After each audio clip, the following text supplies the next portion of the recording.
Adilabad assembly నియోజకవర్గంలో పలు అభివృద్ధి కార్యక్రమాల శంకుస్థాపన ప్రారంభోత్సవ కార్యక్రమానికి విచ్చేసినటువంటి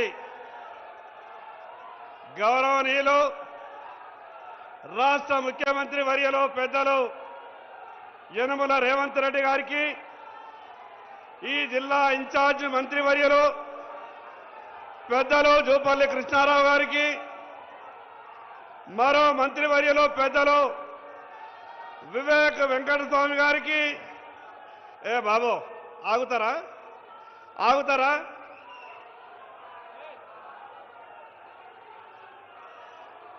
ముఖ్యమంత్రి గారు ఉన్నారా బాబు? పెద్దలు మరో మంత్రివర్యులు.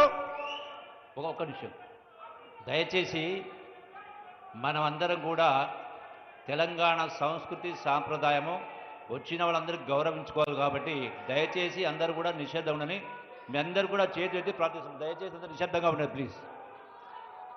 మరో మంత్రివర్యులు పెద్దలు వివేక్ వెంకటస్వామి గారు, ఆదిలాబాద్ పార్లమెంటు సభ్యులు పెద్దలు గోడం నగేష్ గారు, అదేవిధంగా శాసనసభ్యులు సహచర శాసనసభ్యులు మిత్రులు వెడమ బొజ్జు గారికి, వినోద్ వెంకటస్వామి గారికి, పెద్దలు రాష్ట్ర ప్రభుత్వ సలహాదారులైనటువంటి సుదర్శన్ రెడ్డి గారికి, వేదిక మీద ఉన్నటువంటి పెద్దలందరికీ పేరు పేరున నా యొక్క నమస్కారాలు. ఒక్కసారి మనమంతా కూడా లేచి నిలబడి ముఖ్యమంత్రి అయిన తర్వాత రెండవసారి ఆదిలాబాద్ పట్టణానికి విచ్చేసినటువంటి గౌరవ ముఖ్యమంత్రి గారికి లేచి చప్పట్లతో స్వాగతం పలకాల్సిందిగా అందరికీ విజ్ఞప్తి చేస్తా ఉన్నాను.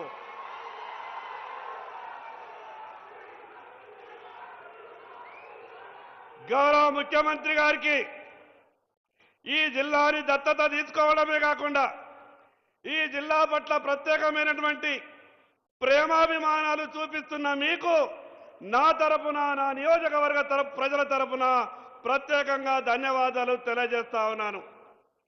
తెలంగాణ రాష్ట్రంలోనే వెనుకబడ్డ ప్రాంతం ఆదిలాబాద్ ప్రాంతం. నేను ఎన్నికల సమయంలో వెనుకబడ్డ ఈ ఆదిలాబాద్ ప్రాంతానికి ఎయిర్పోర్టు కావాలని తీసుకొచ్చే బాధ్యత నేను తీసుకుంటానంటే చాలా మంది ఎగతాళి చేసిండ్రు. ముఖ్యమంత్రి గారైన వెంటనే గౌరవ ముఖ్యమంత్రి గారికి చెప్పిన, అన్నా అన్ని రకాలుగా వెనుకబడ్డటువంటి నా ఆదిలాబాద్ ప్రాంతానికి ఎయిర్పోర్టు కావాలన్నా ముఖ్యమంత్రి గారు ఒక మాట అన్నారు, నీకే సహకారం కావాలన్నా నేను అందిస్తా, మీ ప్రధానమంత్రి గారి దగ్గరికి వెళ్ళి తెచ్చే బాధ్యత నీది అన్నాడు. నేను ఇదే వేదిక మీద గౌరవ ప్రధానమంత్రి, దేశ ప్రధానమంత్రి గారిని ఇక్కడికి పిలిచిన, అదేవిధంగా రాష్ట్ర ముఖ్యమంత్రి గారిని కూడా పిలిచిన, నాకు ఒక అవకాశం వచ్చింది. ప్రధానమంత్రి గారు, ముఖ్యమంత్రి గారు ఒకే వేదిక మీద ఉండి నా వెనుకబడ్డటువంటి ప్రాంతానికి ఎయిర్పోర్టు కావాలనంటే దేశ ప్రధానమంత్రి గారు ముఖ్యమంత్రి గారితో అన్నారు, हमारा आदमी के लिए आपका पूरा सहकार चाहिए అంటే ముఖ్యమంత్రి గారు గొప్పగా అన్నారు, यहाँ जो भी मेरे तरफ से सहकार चाहिए हर तरीके से मैं करने के लिए तैयार हूं అన్నాడు. చెప్పిన మాట విధంగానే దేశ ప్రధానమంత్రి గారు ఎయిర్పోర్టు మంజూరిస్తే ఈ రోజు రాష్ట్ర ఆర్థిక ఇబ్బందుల్లో ఉన్న 700 ఎకరాలు మొన్ననే జీవో ఇచ్చినందుకు ఈ నియోజకవర్గ ప్రజల తరపున ప్రత్యేకంగా ముఖ్యమంత్రి గారికి ధన్యవాదాలు తెలియజేస్తా ఉన్నాను. అదేవిధంగా చదువులో అక్షర క్రమంలో ముందున్న ఈ ఆదిలాబాద్ చదువులో వెనుకబాటుతనం ఉంది. ఇంటిగ్రేటెడ్ స్కూల్ కావాలన్నా రాష్ట్రంలో మిగతా నియోజకవర్గాలలో ఇచ్చిందంటే 200 కోట్ల రూపాయలతో ఇంటిగ్రేటెడ్ స్కూల్ ఇచ్చినందుకు నా తరపున, నా ప్రజల తరపున ప్రత్యేకంగా ధన్యవాదాలు తెలియజేస్తా ఉన్నా. అన్నా ఇది ప్రధానమైన సమస్య, రైతులు పడుతున్నటువంటి బాధ.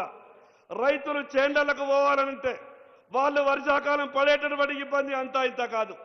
నేను అసెంబ్లీలో చర్చ సందర్భంగా మీకు ఒక విజ్ఞప్తి చేసిన, పొలం బాట ద్వారా రైతులకు మంచి జరగాలని ప్రతి చేనుకు రోడ్డు వేయాలనంటే మీరు ఎంత గొప్పగా అసెంబ్లీలో మాటిచ్చారంటే బీజేపీ ప్రతిపక్ష ఎమ్మెల్యే చెప్తున్నాడని కూడా మీరు ఆలోచించలేదు. ఇదొక మంచి సలహా సూచన. పాయల్ శంకర్ గారు చెప్పినటువంటి మాటని పొలం బాట అనే పేరు మీద రాష్ట్రం మొత్తం మీద అమలు చేస్తామన్నారు.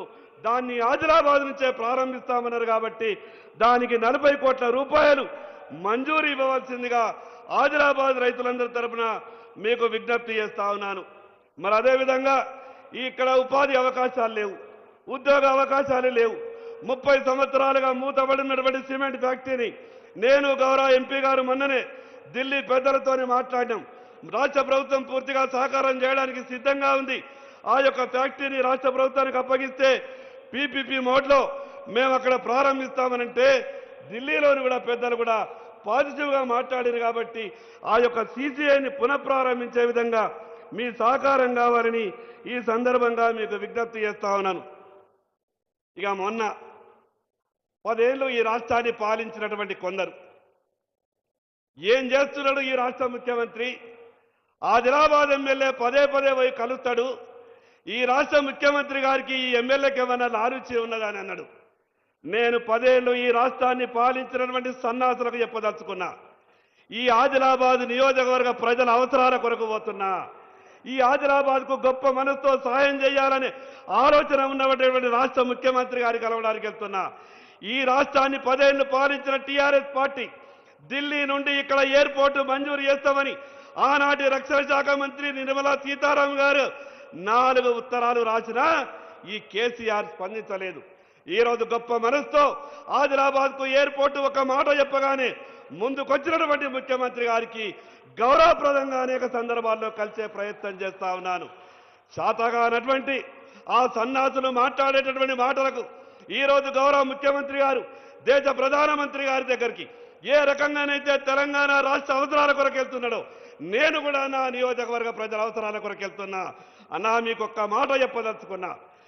సరిగ్గా 13 ఏళ్ల క్రితం ఆదిలాబాద్లో పాయల్ శంకర్ని ఎమ్మెల్యేగా గెలిపించండి మీరు ఆ రోజు నా కొరకు మాట్లాడినటువంటి మాట